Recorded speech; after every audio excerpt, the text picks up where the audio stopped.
Jadi saudara anak perempuan dari saudara perempuannya bapak itu juga sepupu ya, tapi sepupu dari pihak saudara perempuan bapak itu juga haram, dikecualikan untuk haram dinikahi. Ini berarti mereka itu bukan mahram. Ya, ada saudara laki-laki bapak, anaknya perempuan itu bukan mahram. Saudara anak perempuan dari saudara perempuan bapak juga itu mereka bukan mahram.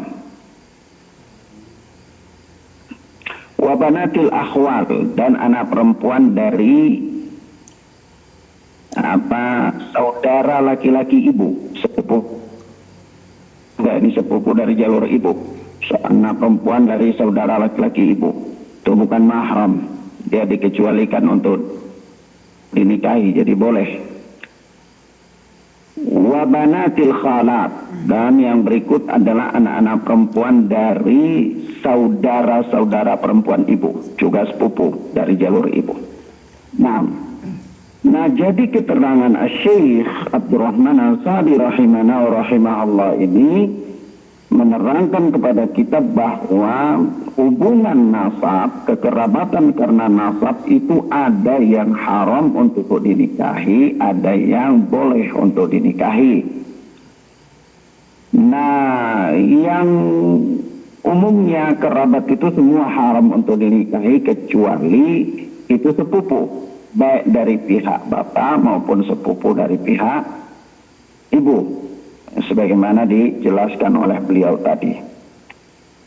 Nah, maka dari itu kata beliau, wa hadhihi sab'u muharramatun fir rafa'i min jihatil murdi'ah wa sahibil laban idza kana ridha'u khamsa radha'atin fa aktsar fil haul lain. Ini jadi catatan ya. Ketujuh golongan ini diharamkan dalam susuan dari arah wanita menyusui dan pemilik air susu, apabila susuan itu terjadi sebanyak 5 kali dan yang menyusu masih dalam usia 2 tahun. Nah, ikhwana fiddina azanillahu wa iyyakum, Syekh Abdurrahman As-Sa'di rahimahullah ini kita dapati beberapa catatan penting. Yang pertama, 7 golongan yang diharamkan untuk dinikahi secara nasab itu pun diharamkan untuk dinikahi jika terjadi persaudaraan itu karena ridha'ah, yaitu karena susuan. Sama, hanya berlaku dari sisi murdi'ah, orang yang menyusui saja. Wasahibil laban, yang mempunyai susu itu, yakni suaminya, dari pihak yang menyusui dan pihak yang mempunyai air susu, yaitu suaminya, dari ibu susu dan suami dari ibu susu itu.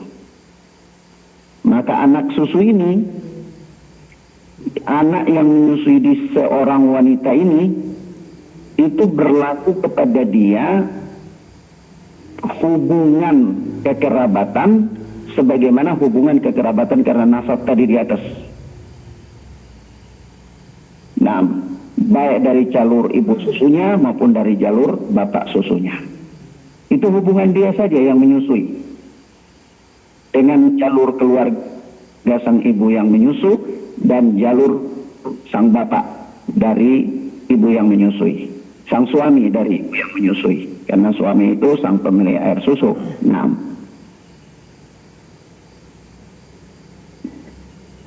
sampai di sini paham ya? Yang kedua, catatan yang kedua berarti memberikan pemahaman kepada kita bahwa kalau yang menyusui dengan saudara yang susu itu tidak ada hubungan apa-apa. Tidak ada hubungan, karena yang hubungan itu hanya berkaitan dengan anak yang menyusu dan wanita yang menyusui serta kerabatnya, dan suami yang menyusui serta kerabatnya. Itu ya. Kalau mereka ke bawah misalnya ada 2 orang saudara yang si A menyusu kepada seorang ibu fulana. Maka bagaimana hubungan ibu itu dengan saudara si A ini yang si B? Apakah mahram? Jawabnya bukan, tidak ada hubungan. Tapi kalau bagaimana si A yang menyusu kepada si fulana ini dengan hubungannya dengan suami fulana, yaitu mahram, tidak boleh dinikahi. Bagaimana dengan saudari perempuannya si fulana yang menyusui, maka anak yang menyusui ini juga ke situ mahram, bibinya dan seterusnya. Begitu dari 7 golongan tadi. Itu hanya berlaku untuk dia saja, yang menyusu saja. Baik, itu catatan yang kedua. Catatan yang ketiga, hubungan mahram itu terjadi apabila itu dia menyusu ketika masih berumur 2 tahun ke bawah. Tapi kalau dia sudah besar, jenggotnya sudah tumbuh, baru kemudian dia menyusu. Nah, ini tidak terjadi mahram. Tidak terjadi apa? Mahram. Nah, kecuali dalam kasus tertentu. Ya, dalam kasus tertentu seperti dibolehkan oleh sebagian ulama ya. Seperti ada seorang anak, dia diangkat menjadi anak angkat ya, lalu dia masuk keluar di rumah itu sehingga penghuni rumah itu susah untuk berhijab dari dia karena dia juga sudah besar ya, dan sulit sekali karena hubungan mereka sudah begitu dekat dan dia masuk keluar.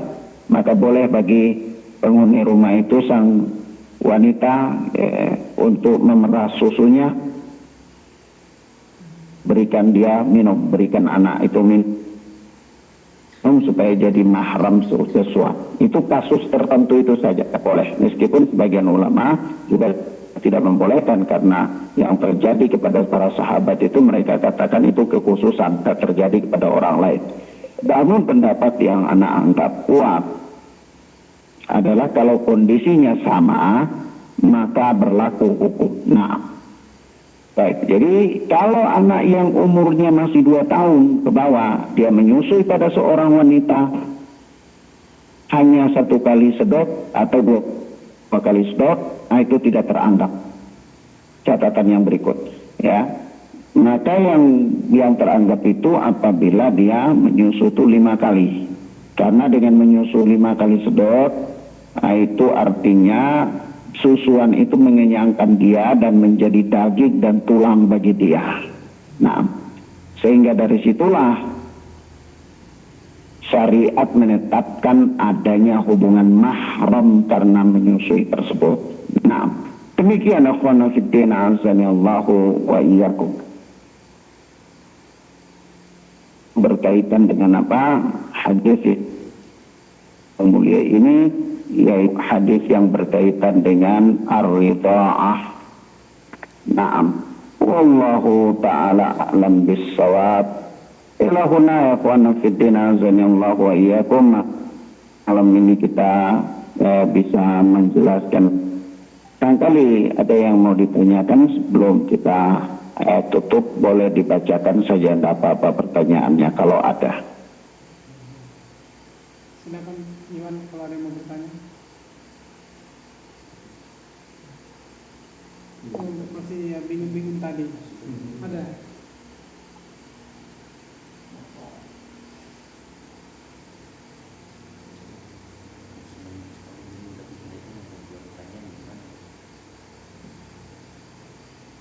Baik, kalau memang tidak ada pertanyaannya, ya kita tutup pelajaran kita pada malam ini, insyaallah ta'ala.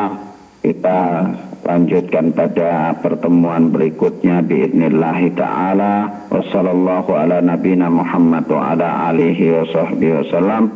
Subhanaka Allahumma bihamdika asyhadu an la ilaha illa anta astaghfiruka wa atubu ilaik.